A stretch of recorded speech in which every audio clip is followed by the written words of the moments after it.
Hello everyone, welcome to our channel clear JAIIB CAIIB. Students, आज के lecture में हम आपके एबीएफएम का मॉड्यूल 1 का यूनिट 3 जो है प्लानिंग, उसका सेकंड पार्ट देखने वाले हैं। इसके पहले हमने पार्ट 1 किया था जिसमें हमने ऑर्गेनाइजिंग क्या होता है, उसका बेसिक्स, उसके फंडामेंटल्स, फिर स्टेजेस क्या होते हैं ऑर्गेनाइजिंग प्रोसेस में, ये सब देखा। तो स्टार्ट करने से पहले सब्सक्राइब कीजिएगा हमारे चैनल को स्टूडेंट्स, और बेल आइकन को प्रेस करना ना भूलिएगा ताकि सभी इंपॉर्टेंट अपडेट्स आप तक जल्दी पहुँचे। और 10 जून से आपका सीआईबी का एग्जामिनेशन होने वाला है, तो उसके लिए ये सभी सब्जेक्ट्स जो कि अभी आपका एबीएफएम न्यू सब्जेक्ट लॉन्च किया है उसके लिए भी और बाकी सब्जेक्ट्स के लिए भी आपको फ्री ऑफ कॉस्ट लेक्चर्स मिलेंगे। तो आपके ज़्यादा से ज़्यादा दोस्तों के साथ ये वीडियोस शेयर कीजिएगा ताकि सभी की एग्जाम फर्स्ट अटेम्प्ट में क्लियर हो। और 1 अप्रैल से आपका रजिस्ट्रेशन प्रोसेस भी शुरू हुआ है, 21 अप्रैल तक ये चलेगा, तो जल्दी फॉर्म भर दीजिएगा। अभी आज के लेक्चर में हम क्या देखेंगे, प्रिंसिपल्स ऑफ ऑर्गेनाइजिंग क्या होता है, ऑर्गेनाइजिंग की क्या क्या टाइप्स रहते हैं, क्या क्या बेसिस पे वो क्लासीफाई किया जाता है। Principles of organizing. Organizing principles represent truths of a fundamental nature that underpin management function. These principles are generalizations that can be applied in any situation. They have engaged in the process of organization. They are never-ending process and each manager is responsible for carrying out them. देखिए, organising के जो principles रहते हैं ना, वो general principles है जो कि कोई भी बिजनेस में कोई भी सिचुएशन में अप्लाई हो सकते हैं। ओके, और ऑर्गेनाइज करना काम को, ये एक नेवर एंडिंग प्रोसेस है। ठीक है, जैसे जैसे ऑर्गेनाइजेशन में काम चालू रहेगा, प्रोजेक्ट मिलेगा, फिर उसका प्लानिंग होगा, गोल अचीव करेंगे, फिर उसको एग्जीक्यूट करेंगे, ऑर्गेनाइजिंग करेंगे कि कैसा काम कितना करना है। ठीक है, फिर वो काम को असाइन करेंगे, टास्क को। तो ये सभी चीज़ें ना एक तरीके का नेवर एंडिंग प्रोसेस है स्टूडेंट्स, और ये रिस्पॉन्सिबिलिटी किसकी है, ईच एंड एवरी मैनेजर की। The activities of an organization are categorized into number of different units and then authority and the responsibility are assigned to each of those units in accordance with organizing principles. तो organisation में क्या क्या activities करने हैं वो goal achieve करने के लिए, वो अलग अलग यूनिट्स में बेसिकली डिवाइड किया जाता है। और फिर वो टास्क कौन कौन परफॉर्म करेगा, वेदर कोई डिपार्टमेंट परफॉर्म करेगा या वो डिपार्टमेंट के अंडर के मैनेजर और उसके एम्प्लॉयज़ परफॉर्म करेंगे, उसकी अथॉरिटी और उसकी responsibility each and every unit को असाइन की जाती है। किसके अंडर, ऑर्गेनाइजिंग प्रिंसिपल्स के under.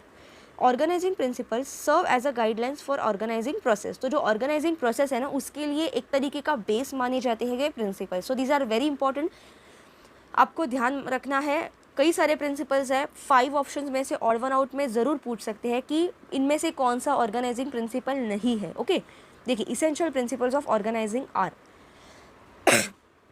Principal of objectives, principle of specialization, principle of coordination, principle of authority, principle of responsibility, principle of span of control, principle of balance, principle of continuity, principle of unity of direction, principle of unity of command, principle of exception, principle of simplicity, principle of efficiency and scalar principle. ठीक है, अभी यहाँ पे उन्होंने एक short में ही दिया है कि इतने प्रिंसिपल्स हैं, हमें इनको इन जनरल आइडिया लेनी है कि ये क्या होते हैं। आगे जैसे जैसे हम बाकी की चीज़ें पढ़ेंगे तो ये उन सभी में ये प्रिंसिपल्स आएंगे ही। देखिए, प्रिंसिपल्स ऑफ ऑब्जेक्टिव्स मतलब क्या, जब आप ऑर्गेनाइजिंग कर रहे हो कोई भी वर्क का, तो ऑब्जेक्टिव को ध्यान में रखना ज़रूरी है। प्रिंसिपल ऑफ स्पेशलाइजेशन मतलब कौन सा एम्प्लॉय, कौन सा मैनेजर, कौन सा डिपार्टमेंट वो काम अच्छे से कर सकता है, किसका उसमें स्पेशलाइजेशन है, उसके बेसिस पे ही उनको काम असाइन करना है। प्रिंसिपल ऑफ कोऑर्डिनेशन कहता है कि जो एम्प्लॉयज़ के, जो डिपार्टमेंट में काम हमने असाइन किया, उनको कोऑर्डिनेशन से काम करना है। प्रिंसिपल ऑफ अथॉरिटी मतलब कौन से डिपार्टमेंट के मैनेजर को अथॉरिटी है कि वो रिव्यू करना है, चेक करना है। प्रिंसिपल ऑफ रिस्पॉन्सिबिलिटी, किसके ऊपर रिस्पॉन्सिबिलिटी है, कौन से एम्प्लॉय के ऊपर क्या क्या टास्क परफॉर्म करने की रिस्पॉन्सिबिलिटी है। Principal of span of control, कितने टाइम में वो काम कंप्लीट होना चाहिए। प्रिंसिपल ऑफ बैलेंस, अगर एक टास्क, एक कोई गोल, एक कोई डिपार्टमेंट को अगर हम देते हैं अचीव करने का, तो वो डिपार्टमेंट ने के एम्प्लॉयज़ ने बैलेंस ऑफ वर्क रख के वो अच्छे से काम कंप्लीट करना है। एम्प्लॉयज़ के बीच में जो वर्क का असाइनिंग होता है उसमें भी डिसबैलेंस नहीं होना चाहिए। प्रिंसिपल ऑफ कंटिन्यूटी, कंटिन्यूस काम होना चाहिए, उनके बीच में ब्रेक नहीं लगना चाहिए। Principal of unity of direction, उनको अच्छे से डायरेक्शन मिलना चाहिए। Principal of unity of command, उनको जो एम्प्लॉयज़ को जो काम करे उनको मल्टीपल हायर डेजिग्नेशन से अलग अलग ऑर्डर्स नहीं मिलने चाहिए, उनको किसी एक ही हायर अथॉरिटी देनी चाहिए ताकि एक की वो ऑर्डर्स उनके अच्छे से काम करे। ठीक है, जो उनको रिव्यू करे। प्रिंसिपल ऑफ एक्सेप्शन, कुछ एक्सेप्शंस रहेंगे तो उनको भी ध्यान में रख के ही ऑर्गेनाइजिंग करना है, ऑर्गेनाइजेशन करना है। प्रिंसिपल ऑफ सिंप्लिसिटी, जितना सिंपल रखेंगे काम को उतना ही अच्छा है। प्रिंसिपल ऑफ एफिशिएंसी, एफिशिएंटली काम करना है, 100% एम्प्लॉयज़ को अपना एफिशिएंसी यूज़ करके काम करना है। और स्केलर प्रिंसिपल, ये थोड़ा अलग है, देखिए ये समझते हैं क्या है। स्केलर प्रिंसिपल मतलब क्या है कि establishing unbroken line of authority from highest level of management on down, मतलब जो अथॉरिटी, जो ऑर्डर मिलेगी हायर डेजिग्नेशन से अपने एम्प्लॉयज़ को, तो उसको अलग अलग पार्ट्स में तोड़ा जाएगा और ऊपर से लेके नीचे तक टॉप डाउन अप्रोच में हायर अथॉरिटीज़ उनके नीचे के, वो उनके नीचे के, वो उनके नीचे के डेजिग्नेशन के लेवल के जो भी एम्प्लॉयज़ हैं उनको एक प्रॉपर डायरेक्शन देंगी और वही ऑर्डर में वो काम फॉलो किया जाएगा। ठीक है, ओके, इसी को कहते हैं scalar principle. Okay, each and every employee को डायरेक्शन या कमांड मिलेगी कि कैसे उनको काम करना है फ्रॉम द हायर डेजिग्नेशन। तो ये है इंपॉर्टेंट प्रिंसिपल्स ऑफ ऑर्गेनाइजिंग के। ठीक है, तो एग्जाम में पूछा जा सकता है, ये आपको देंगे सब, और एक और वन आउट पूछेंगे, इनमें से कौन सा नहीं है, तो वो आपको ध्यान में रखना है। Another way of looking at the principles of organizing, और भी कुछ वे है प्रिंसिपल्स ऑफ ऑर्गेनाइजिंग देखने का, ये तो थे मेन, लेकिन और भी अलग अलग वे से प्रिंसिपल्स को देखा जा सकता है। देखते हैं वो क्या है। Work specialization, work specialization refers to the degree to which tasks within an organization are broken into distinct jobs. This concept is synonymous with the term division of labor. Every worker receives instruction on how to carry out particular responsibilities that are associated with the particular function. मतलब जब कोई भी organisation में कोई भी काम अगर एक डिपार्टमेंट को दिया जाता है तो उनको उनके बीच में डिवीजन ऑफ लेबर होना ज़रूरी है। मतलब कैसे वो काम को हम ईच एंड एवरी वर्कर के बीच में डिवाइड करें as per their specialization of doing that work. किस एम्प्लॉय की कौन सा काम करने में स्पेशलाइजेशन है, मतलब कौन सा एम्प्लॉय वो काम अच्छे से कर सकता है, उसको वही काम दो। ठीक है, इतना ही है ये। The scope of specialisation is quite expansive. For instance, operating a particular piece of machinery in an assembly line at a factory, the groups are organised in a manner based on members shared ability. The tasks or jobs themselves are typically on a smaller side, but employees are able to complete them effectively because they are specialized in that area. मतलब क्या है कि कोई भी बड़ा काम रहेगा तो उसको छोटे छोटे काम में ब्रेक करो, जिसमें स्पेशलाइजेशन रहेगा उसको वो असाइन करो। ठीक है, मतलब कोई भी टास्क छोटा हो या बड़ा, लेकिन अगर हमें लगता है कि ये एम्प्लॉयज़ को अच्छे से कर पाएगा तो उसको वो असाइन कर दो। किसे? मैनेजर को ये काम करना है। Many businesses are moving away from the principle of specialization despite obvious benefits that come with it. This is due to the fact that excessive specialization results in employees being isolated from one another, reducing their ability to perform routine tasks. मतलब कई सारे businesses ये जो work specialization का principle है ना उससे दूर भाग रहे हैं। क्यों? क्योंकि इससे क्या होता है, जो एम्प्लॉय को जो काम दिया है ना वो ब्लाइंडली बस वही करते हैं, क्योंकि उसको पता है इसमें मेरा स्पेशलाइजेशन है, तो वो अपना दूसरा बाकी का रूटीन वर्क है उसको वो अवॉइड करता है। क्यों? क्योंकि वो बोलता है मेरा जिसमें स्पेशलाइजेशन है, मुझे जो काम दिया है मैं वही करूँगा, मैं बाकी का काम क्यों करूँ, तो वो बाकी का रूटीन वर्क में वो हिस्सा नहीं लेता। ठीक है, In addition to this, it results in organization becoming dependent on its members. As a result, businesses are developing new job processes, expanding existing ones, and fostering job rotation among their employees in order to lessen their reliance on the employees possessing specific skill.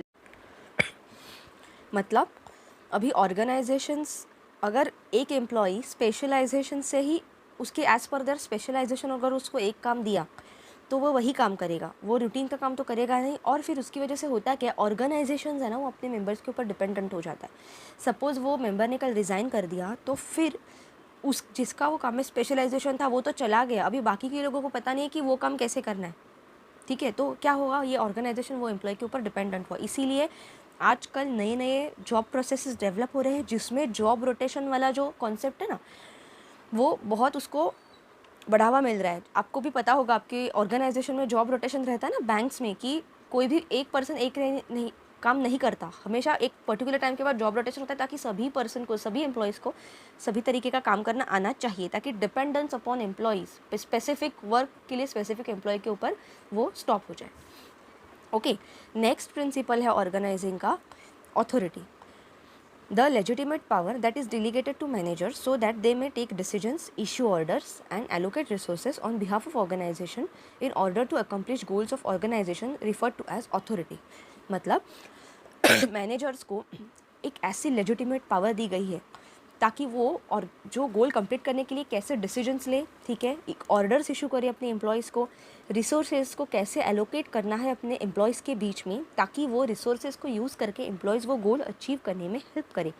इसी को कहते हैं authority, जो किसको दी जाती है, managers को। Okay, exercise of authority falls under purview of organizational structure and is an integral component of managers duties and responsibilities. okay, तो ये बहुत इंपॉर्टेंट ड्यूटी है मैनेजर की। Chain of command starts at the very top and works the way down. Obviously ये top management में ही चलेगा। Authority मतलब क्या है, अपने जूनियर्स को एक ऑर्डर इशू करो, डिसीजंस दो कि आपको ऐसे ऐसे काम करना है, ये रिसोर्सेज यूज़ करके, तो ऑब्वियसली ये टॉप डाउन में ही चलेगा ना। हायर अथॉरिटी अपने जो उनके इमीडिएट लोअर अथॉरिटी है उनको ये देगी, उनके लोअर वाले उनके लोअर को देंगे, ठीक है। The role and positions at the very top of the hierarchy are the ones that are the most formal authority and the opposed to that of very bottom। मतलब जो हायर अथॉरिटी वाले हैं वो most formal authority है। The manager's job roles determine the scope of his or her authority as well as the level of authority that comes with it। ठीक है, authority of the manager is to recognize as the formal and legitimate right to issue orders, so subordinates obey manager's orders। तो मतलब manager को क्या authority दी है, एक formal और legitimate right दिया है उसको। क्या राइट दिया है कि वो ऑर्डर्स इशू कर सकता है और उनके ऑर्डर्स उनके जो सबऑर्डिनेट्स हैं उनको ओबे करने हैं, उनको फॉलो करके ही काम करना है, ठीक है। तो एग्जाम में ऐसा क्वेश्चन पूछ सकते हैं कि what is the authority of manager in the principles of organizing. Okay, तो ऐसा लिखना है आपको कि उसके एक फॉर्मल एंड लेजिटिमेट राइट दिया है टू इशू ऑर्डर्स, ठीक है, और वो सबऑर्डिनेट्स को फॉलो करने होते हैं। तीसरा है chain of command. When developing a strong organizational structure, chain of command is an essential concept to keep in mind. It is continuous chain of authority that in the end connects every single with the most senior position in the organization, with the managerial position serving as the connecting link at each of the successive level in between। मतलब एक chain की तरह connect करना top से down में, ठीक है, ताकि ईच एंड एवरी एम्प्लॉय उसके हायर और लोअर डेजिग्नेशन के एम्प्लॉय से कनेक्टेड हो, विथ मोस्ट सीनियर पोजीशन से लोअर पोजीशन तक जो ऑर्डर दिए जाते हैं वो एक दूसरे से ऑर्डर इशू करके उसको ओबे करे, ठीक है। इसी को कहते हैं chain of command. Even in most laid-back back-office settings, it is useful instrument for businesses to keep in order and distribute responsibility among employees. The purpose of establishing a chain of command is to ensure that everyone is aware of who they should report to as well as responsibilities that are expected at the level. Basically, chain of command क्या करता है, हर एक higher senior को अपने lower level के जो employee है उसको ऑर्डर इशू करने के लिए, उसको डिसीजंस देने के लिए और उसको जो भी काम करना है, रिसोर्सेज कैसे यूज करने हैं, वो सब इंस्ट्रक्शन वो बेसिकली देता है। उसके बाद में एम्प्लॉय का क्या काम रहता है कि उनको भी तो पता होना चाहिए ना उनको किसे रिपोर्ट करना है। ओके, अगर आप ब्रांच में आए हो एज अ क्लरिकल लेवल या एज अ ऑफिसर लेवल, तो आपको किसे रिपोर्ट करना पड़ता है, ब्रांच मैनेजर को ना, जो वो ब्रांच की हाईएस्ट अथॉरिटी है उसको रिपोर्ट करना पड़ता है, ठीक है। तो हर एक एम्प्लॉय को पता होना चाहिए कि उसको किसे रिपोर्ट करना है और उसकी रिस्पॉन्सिबिलिटीज़ क्या है, उसका रोल क्या है। The concept of responsibility and accountability are enforced through the chain of command। ठीक है, तो चेन ऑफ कमांड को यूज़ करके किसे क्या रिस्पॉन्सिबिलिटी दी और कुछ अकाउंटेबिलिटी अगर होती है, कोई पर्सन किसी काम के लिए रिस्पॉन्सिबल होता है तो ये उसके यूज़ करके हम इन्फोर्स कर सकते हैं। Two guiding principles that underpin it are scalar principle and unity of command. तो कौन से दो गाइडिंग प्रिंसिपल्स है जो चेन ऑफ कमांड को बताते हैं? This is very important from exam perspective students, is mark at very important. Scalar principle और यूनिटी ऑफ कमांड क्या है और ये किसके अंडर आते हैं? ये चेन ऑफ कमांड, जो प्रिंसिपल ऑफ ऑर्गेनाइजिंग का चेन ऑफ कमांड है उसी के दो गाइडिंग प्रिंसिपल्स है, स्केलर प्रिंसिपल और यूनिटी ऑफ कमांड। तो देखते हैं ये क्या है। According to unity of command principle, each worker should have just one manager, supervisor और other reporting authority to whom he or she is directly accountable for work related matters। मतलब unity of command के अंदर क्या है, unity मतलब single command होनी चाहिए, एक हर एक वर्कर को सिर्फ एक ही मैनेजर या एक ही सुपरवाइज़र या एक ही रिपोर्टिंग अथॉरिटी, किसी एक से ही उसको कमांड मिलनी चाहिए, ठीक है, जिसको वो रिपोर्ट कर रहा है। उसको मल्टीपल हायर अथॉरिटी से कमांड नहीं मिलनी चाहिए रिगार्डिंग हिज और her work of matters. This is done to eliminate possibility of employee being placed in a state of confusion as a result of receiving demands or priorities from multiple supervisors that are direct opposition to one another. मतलब देखिए, हमेशा ज़रूरी नहीं होता higher level के जो भी managers है, ओके, उनका ओपिनियन सेम हो. ऐसे भी हो सकता है हर एक का अपना अपना अलग ओपिनियन हो काम करने का. तो अगर एक एम्प्लॉय को मोर देन वन मैनेजर से, मोर देन वन सुपरवाइजर से अगर एक ही काम करने का ऑर्डर मिलता है और वो ऑर्डर अलग अलग रहेगा, तो एम्प्लॉय तो कन्फ्यूजन में रहेगा कि मैं कौन से बॉस का ऑर्डर फॉलो करूँ ना. इसीलिए हमेशा उसको एक ही पर्सन से ऑर्डर मिलना चाहिए और उसी को कहते हैं unity of command. Okay, there are however exceptions to the chain of command that can be made under exceptional conditions for particular task if are they are necessary. However, for most part and in order to ensure effective outcomes, organization should adhere to this principle to a significant extent. मतलब कोई कोई case में इसमें exceptions भी हो सकते हैं. जैसे कि अगर आपका ब्रांच मैनेजर है, अगर आपका सुपरवाइजर या रिपोर्टिंग अथॉरिटी लीव पे है, तो फिर वो केस में वो किसी और को भी अथॉरिटी देंगे कि इतना, सपोज मैं 1 मंथ के लिए लीव पे हूँ, तो मेरे एब्सेंस में जो भी एम्प्लॉयज़ है उसका इमीडिएट लोअर लेवल का जो भी ऑफिसर है उसको वो बोलेगा कि नहीं, आपको ये रिव्यू करना है, ये सबका रिपोर्टिंग देना, उनको एज़ पर उनके वर्क के रिगार्डिंग ऑर्डर्स देने हैं. तो लेकिन फिर भी unity of command maximum business में, मैक्सिमम ऑर्गेनाइजेशन में फॉलो होता है. ठीक है, ये समझो. आपको कुछ डाउट रहेगा तो कमेंट सेक्शन में पूछ सकते हो. It is very easy to understand. Unity of command नाम से ही पता चलता है एक ही कमांड होनी चाहिए, एक से ही कमांड होनी चाहिए. दूसरा इंपॉर्टेंट प्रिंसिपल है स्केलर प्रिंसिपल. मैंने अभी आपको बताया था स्केलर प्रिंसिपल क्या है, फिर से वही देखते हैं अभी कि मतलब टॉप डाउन अप्रोच में हर एक एम्प्लॉई दूसरे एम्प्लॉई को, मतलब टॉप डाउन अप्रोच में सीनियर वाला जूनियर उसके एम्प्लॉई को ऑर्डर देगा और कनेक्शन में काम चलेगा. ठीक है, तो there ought to be a transparent chain of command that extends from a position of supreme authority at the very top level of the organization to each and every person working there, connecting all the managers working at the various levels. मतलब क्या है, scalar principal में हर एक supreme authority, हर एक higher level के authority से top level के अथॉरिटी से बॉटम के अथॉरिटी तक एज अ चेन के प्रोसेस में ईच एंड एवरी वर्क के regarding each and every person को कमांड मिलेगा. ठीक है, उनको डायरेक्शन मिलेगा. मतलब कनेक्टिंग ऑल द मैनेजर्स. मतलब क्या है, सपोज एक हायर लेवल में चेयरमैन है, ठीक है, उसके अंडर एमडी आते हैं. ठीक है, तो चेयरमैन क्या करेगा, हर एक एमडी को कुछ ऑर्डर इशू करेगा चेन केस में, फिर एमडी उनके नीचे का डेजिग्नेशन के, फिर वो उनके एमडी उनके डीएमडी के नीचे के पोजीशंस को देंगे. मतलब ये क्या है, ये एक ट्रांसपेरेंट वे में एक चेन ऑफ कमांड चलेगा. ठीक है, और वो चेन ऑफ कमांड में हर एक हायर अथॉरिटी उनकी इमीडिएट लोअर अथॉरिटी को ऑर्डर देगा. Okay, it involves a concept known as a gang plank. ये एक नया कॉन्सेप्ट है गैंग प्लैंक. क्या है समझते हैं. Which allows a subordinate to contact a superior or his superior in an emergency using a method that contradicts the hierarchy of control. However the immediate superiors need to be briefed on the situation as soon as possible. मतलब क्या है, देखिए, पहले तो scalar principal क्या है कि हर एक हायर पोजीशन सुप्रीम अथॉरिटी है वो उसके लोअर पोजीशन को गाइड करेगा, कमांड देगा, और हर एक लोअर पोजीशन का जो मतलब लेस या लोअर पोजीशन का जो पर्सन एम्प्लॉय है वो उसके हायर पोजीशन को रिपोर्ट करेगा.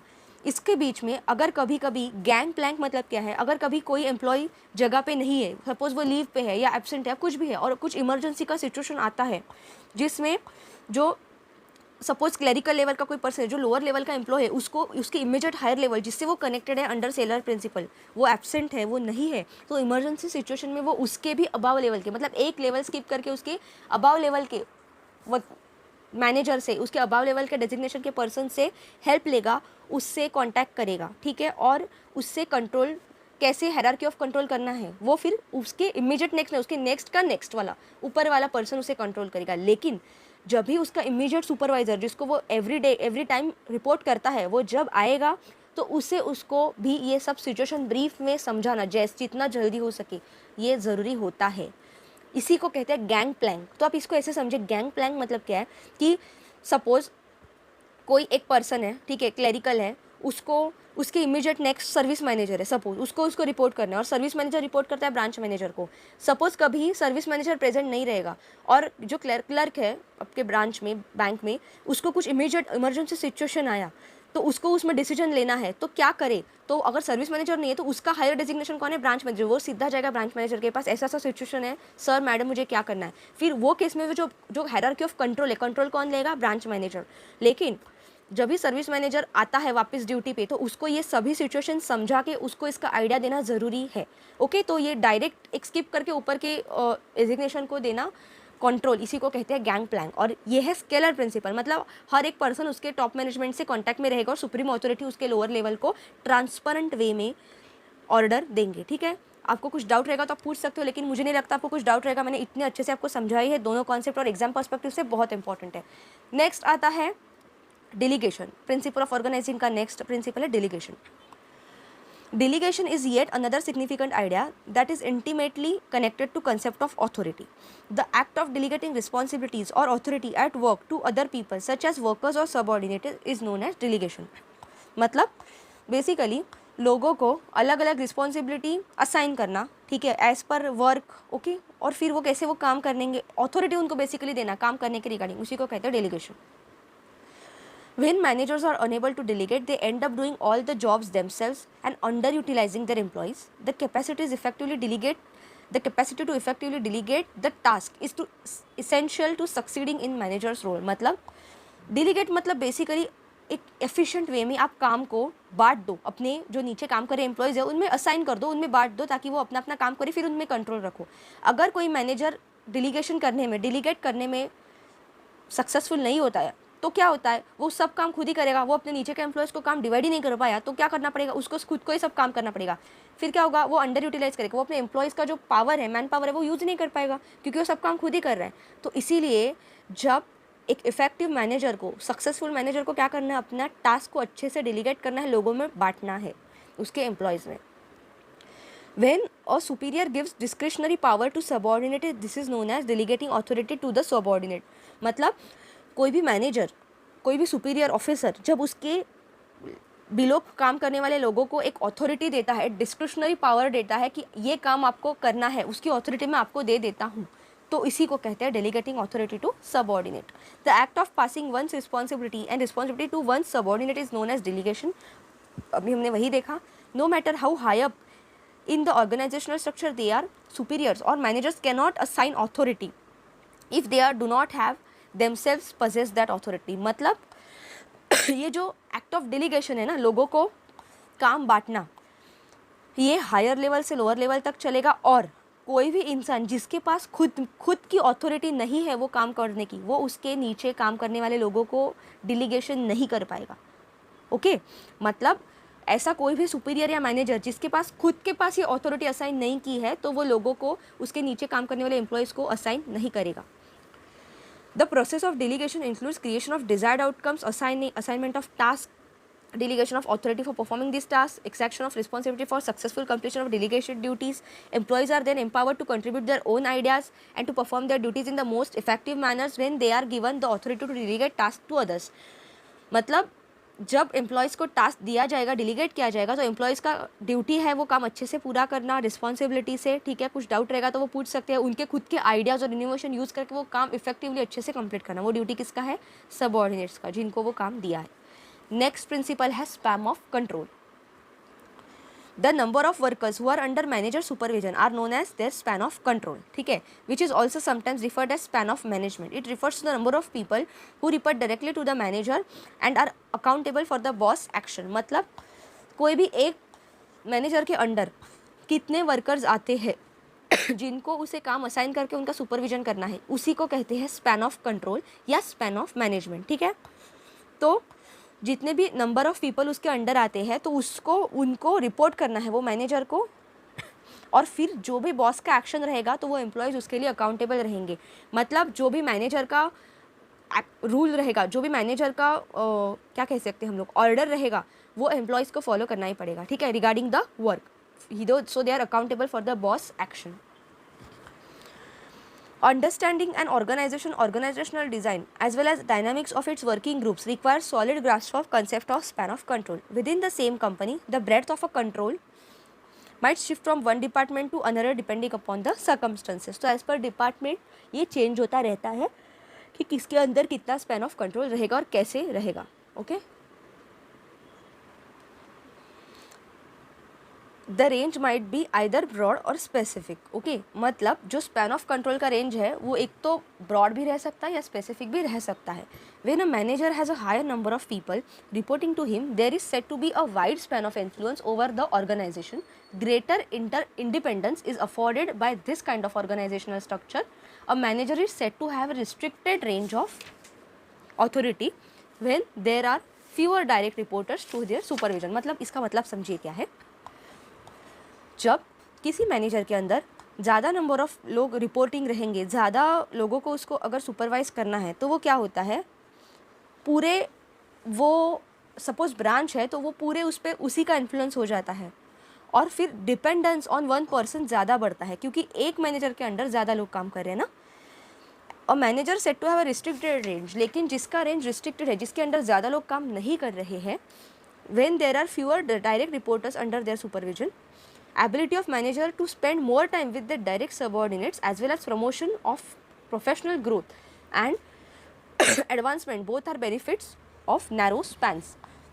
मतलब जब किसी मैनेजर के अंदर कम लोग रहेंगे उसके स्पैन में, तो वो मैनेजर को टाइम मिलता है उसके सबऑर्डिनेट्स के साथ ज़्यादा से ज़्यादा टाइम स्पेंड करे, कैसे ऑर्गेनाइजेशन का ग्रोथ किया जा सके उसके रिगार्डिंग उनसे डिस्कशन करे, फिर प्लान बनाए कैसे नैरो मतलब कम से कम टाइम में कैसे हम बेनिफिट्स ला सकते हैं। तो ये सभी एडवांटेज है जिसके अंदर कम लोग हैं। ठीक है, तो मतलब आइदर ब्रॉड या specific people. Okay, span of control.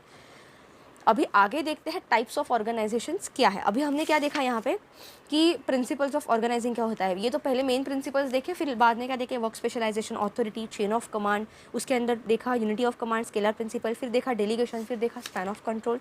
Okay, अभी देखते हैं टाइप्स ऑफ ऑर्गेनाइजेशन क्या क्या है। Okay, setting strategic goals within a business is a necessary step that should not be ignored.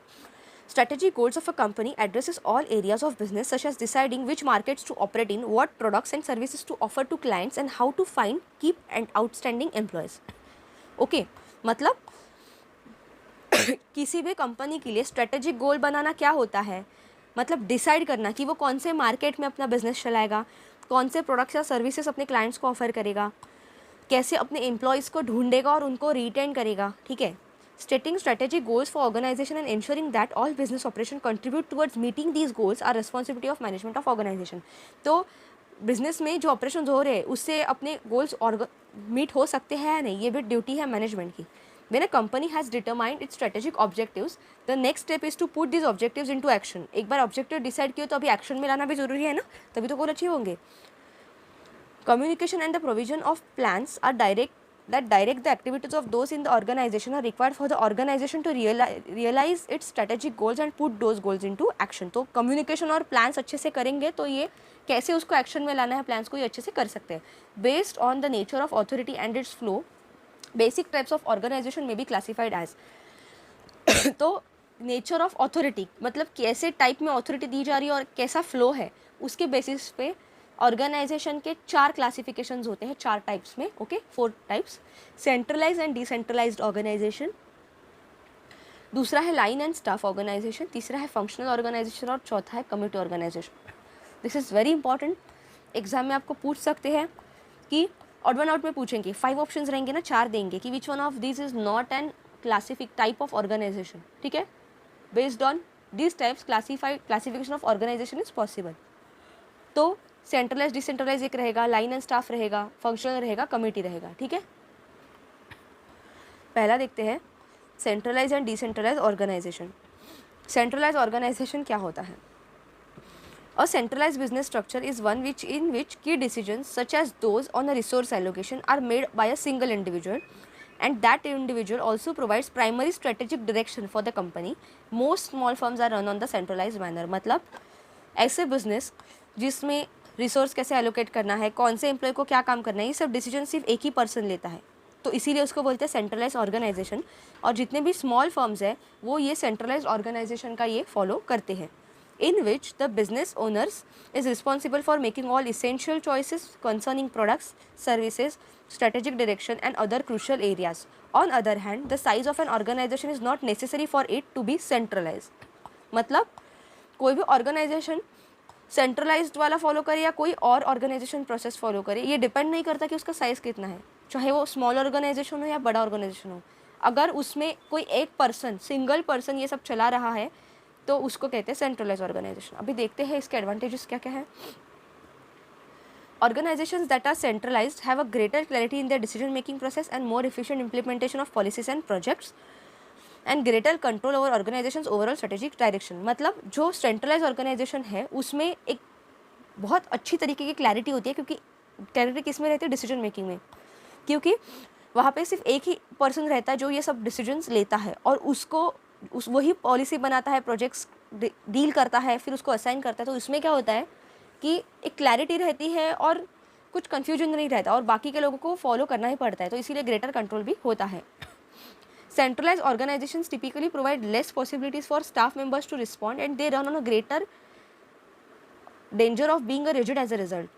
There are 2 key disadvantages also. देखिए centralise में basically क्या होता है, स्टाफ मेंबर्स का जो रिस्पॉन्स रहता है कोई भी काम करते वक्त, वो अपने इनोवेटिव आइडियाज नहीं सोचते, क्योंकि उनको पता है कि ऊपर एक बंदा बैठा है, वही सब चला रहा है, उसी के ऑर्डर्स फॉलो कर रहे हैं, तो वो रिजिड हो जाते हैं। ठीक है, मतलब उनको सिर्फ ब्लाइंडली फॉलो करना रहता है, ऐसा लगता है। ठीक है, तो ये भी एक डिसएडवांटेज है। और क्या क्या डिसएडवांटेज है देखते हैं। Many times centralise organisation system are less responsive to the localised demands that are applied from outside. Employees who are not provided the opportunity to participate in the decision making process में also feel disenfranchise as a result of this factor. जैसे कि localise demand, मतलब अभी फ़िलहाल market में वहाँ के local area में क्या क्या डिमांड है, अगर वही उसका एनालिसिस करके अच्छे से नहीं प्लान बनाया, ओके क्या काम करना है, कैसे काम करना है, तो क्या होगा, वो लेस रिस्पॉन्सिव रहेगा लोकलाइज डिमांड को, फिर ऑर्गेनाइजेशन का ग्रोथ होगा ही नहीं ना मार्केट में। वो टिकने के लिए तो एनालिसिस तो करना चाहिए कि डिमांड क्या है लोकलाइज्ड। और दूसरा क्या है कि अगर आप डिसीजन मेकिंग प्रोसेस में एम्प्लॉयज़ को पार्टिसिपेट करने ही नहीं दे रहे, उनको अपॉर्चुनिटी नहीं दे रहे, तो उसको क्या लगेगा कि अरे मेरा कुछ रोल ही नहीं है ऑर्गेनाइजेशन में, मुझे तो बस सिर्फ काम करना है, जो ऑर्डर्स है वो फॉलो करना है। ठीक है, तो ये भी लॉस है। अभी नेक्स्ट देखते हैं डिसेंट्रलाइज्ड ऑर्गेनाइजेशन क्या है। Most of the time centralized organizational structures are less responsive to the locally focused environmental changes. Additionally, it may discouraging to employees if they do not give an opportunity to participate in decision making। मतलब वही centralise के जो disadvantages है उन्हीं को देखते हुए दूसरा एक सिस्टम बनाया गया जिसको कहते हैं डिसेंट्रलाइज ऑर्गेनाइजेशन। मतलब जहाँ पे सिर्फ एक पर्सन ऑर्डर्स नहीं देता, वहाँ पे मल्टीपल लोग जो हायर अथॉरिटी है वो मिलकर ऑर्डर देते हैं। ठीक है, अभी एडवांटेजेस देखते हैं क्या है डिसेंट्रलाइज ऑर्गेनाइजेशन के।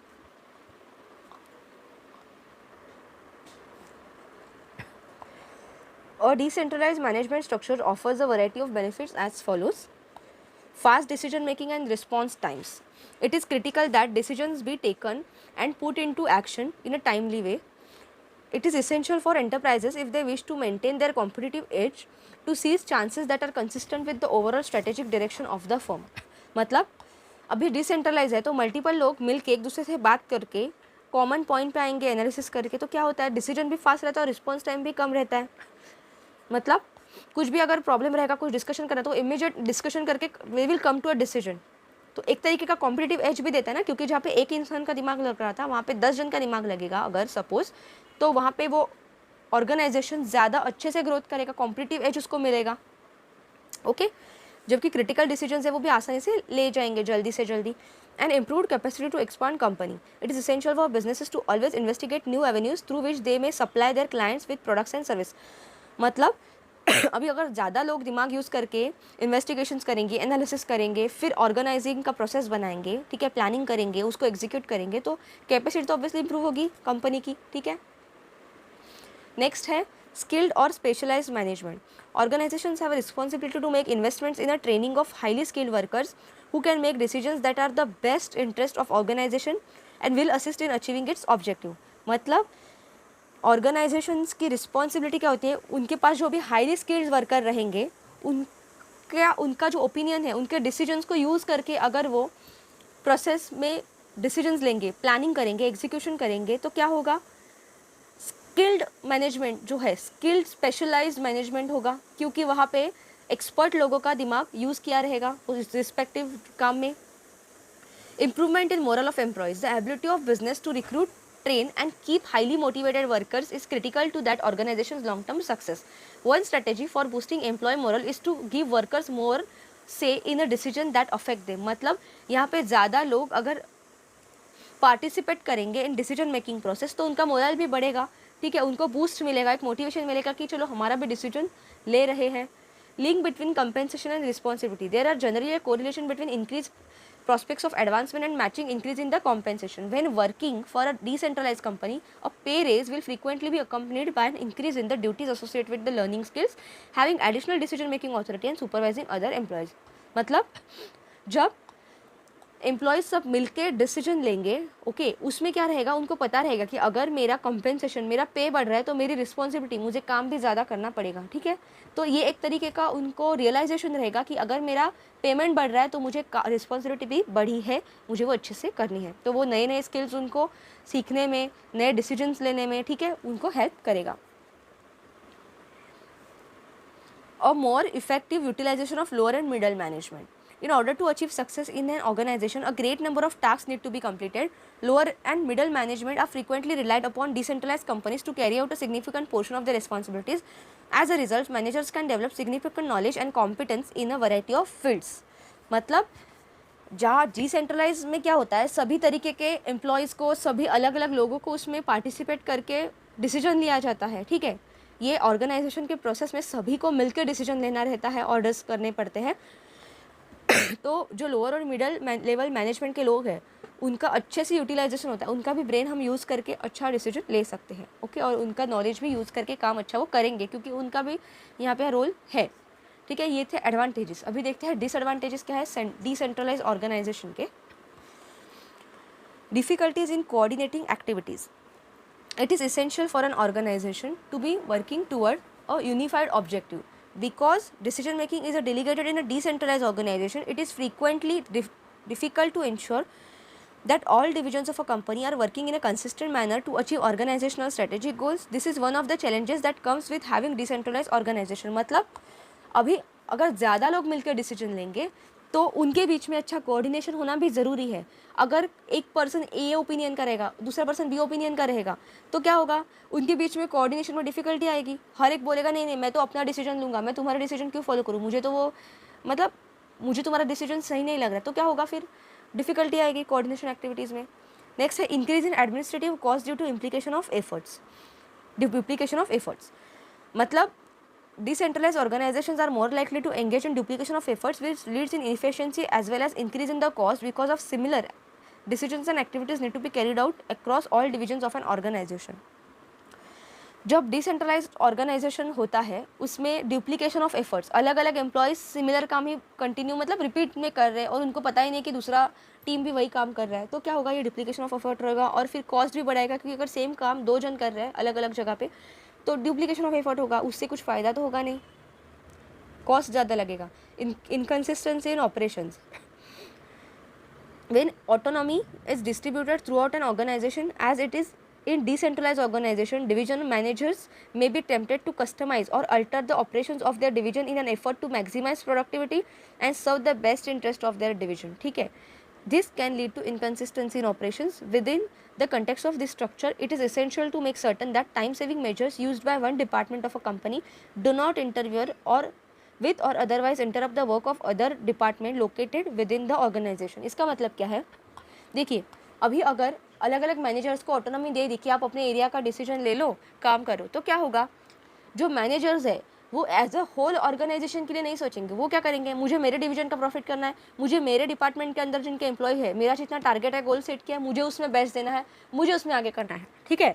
तो बाकी के लोग डिपार्टमेंट्स, बाकी के टीम्स क्या कर रहे हैं, ठीक है, या टोटल जो ओवरऑल होल ऑर्गेनाइजेशन है उसको क्या बेनिफिट हो रहा है, लॉस हो रहा है, वो उसका सोचेगा ही नहीं। वो बस अपने डिपार्टमेंट का, अपने रीजन का प्रॉफिट या गोल अचीव करने के पीछे ही लगेगा। इससे क्या होगा, इनकन्सिस्टेंसी ऑफ ऑपरेशन रहेगा, ओके। तो मैनेजर क्या करेगा, अपने डिपार्टमेंट की, अपने डिवीजन की प्रोडक्टिविटी मैक्सिमाइज करने की कोशिश करेगा in best of interest of division, लेकिन मतलब अपने हायर लोगों को, हायर अथॉरिटीज़ को इम्प्रेस करने के लिए, ठीक है। लेकिन उससे क्या होगा कि बाकी के लोग जो वो नहीं करें उन पर प्रेशर आएगा ना, इनकन्सिस्टेंसी ऑफ ऑपरेशन होगा। देन नेक्स्ट डिसएडवांटेज है डिसेंट्रलाइज ऑर्गेनाइजेशन का, self centred ways of functioning. It is not uncommon for individual divisions within an organization to be measured in the success of division rather than the performance of the entire firm. This is due to the fact that each department or divisions tend to be self-centered and acts as its own fiefdom. It is feasible for the division managers in a decentralized organization to give priority to the goals of their division rather than goals of company. The leaders of the decentralized organization have responsibility of ensuring that organization's goals continue to be the top priority for the accomplishment of the division. मतलब हर एक manager को अपना अपना area दिया है, उसको task दिया, आपको एक काम करना है, तो वो क्या करेगा, अपने सेल्फ सेंटर वे जो है फंक्शनिंग के, अपने काम करने के तरीके से ही वो काम करेगा। वो ये नहीं देखेगा उससे जो ओवरऑल ऑर्गेनाइजेशन है उसमें क्या इफेक्ट पड़ रहा है, ठीक है। वो क्या करेगा, अपने डिपार्टमेंट को अपने सेल्फ सेंटर तरीके से, अपने वे से ही चलाने की कोशिश करेगा, और अपने एम्प्लॉय को अपने ही तरीके से वो बोलेगा ऐसे काम करो, तो उनको वो करना पड़ेगा, बिकॉज इट्स ऑर्डर, ठीक है। तो इसलिए क्या होगा, प्रॉब्लम होगा। Significant level of dependence on a divisional और डिपार्टमेंट मैनेजर्स, नाम से ही पता चलता है, अगर डिसेंट्रलाइज्ड है, हर एक मैनेजर को अपना अपना काम असाइन किया है, डिसीजन उन और काम करो, तो उससे क्या होगा, एक बहुत ज़्यादा डिपेंडेंस हो जाएगा वो एरिया के या डिपार्टमेंट के मैनेजर्स पे, ठीक है, क्योंकि उनको ही डिसीजन लेना है, उनको कुछ हायर अथॉरिटी से ऑर्डर ही नहीं आ रही है, बस उनको ही संभालना है सब, तो वो अपने वैसे ही करेंगे ना काम, तो उन पर डिपेंडेंस रहेगा मैनेजर्स पे। कल उठ के अगर उन्होंने रिज़ाइन किया तो फिर वो सब काम कौन संभालेगा, जो नया आएगा उसको ये सब पता है नहीं, अगर अपर जो हायर डेजिग्नेशन है उनको नहीं पता है, उनको कैसे ट्रेन करना है, क्या क्या बताना है, तो प्रॉब्लम हो जाएगा, ठीक है। यही सब यहाँ पे दिया है। अभी ये था students centralise and decentralise organisation का, जो आपको फंक्शन क्या है उसका, फिर एडवांटेजेस डिसएडवांटेजेस। आज का लेक्चर हम यही पेंड करते हैं स्टूडेंट्स। इसके आगे के लेक्चर्स में आपको लाइन और स्टाफ ऑर्गेनाइजेशन क्या रहता है, ठीक है, फिर फंक्शनल ऑर्गेनाइजेशन क्या रहता है, कमिटी ऑर्गेनाइजेशन क्या रहता है, ऑर्गेनाइजेशनल स्ट्रक्चर्स क्या होता है, ये सब हम देखेंगे आगे आने वाले लेक्चर्स में। So thank you students for watching our video.